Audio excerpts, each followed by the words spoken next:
Hello, today we will show you how to install the Tokyo Smart Lock from Smartpass. Check that the package includes the key, the screws, the shaft, the smart lock, and the gasket. To change the direction of the handle, unscrew the screw, rotate the handle, and then screw the screw back in. Prepare the connecting nut. Insert the shaft into place and secure it with the rod included in the package. Attach the connecting nuts to the back side of the lock.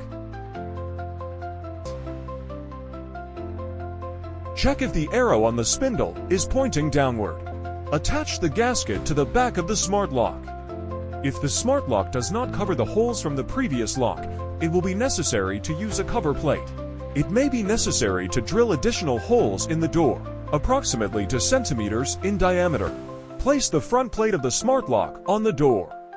The top hole will accommodate the connecting nut and cable, the middle hole will accommodate the shaft, and the bottom hole will accommodate the lower connecting nut of the smart lock. Connect the cables located on the back of the smart lock.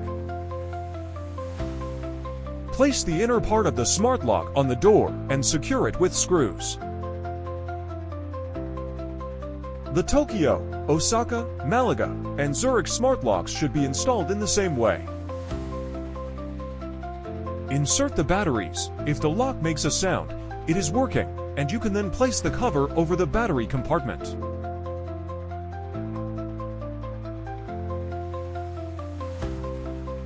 Congratulations! You have successfully installed the Tokyo Smart Lock from Smartpass.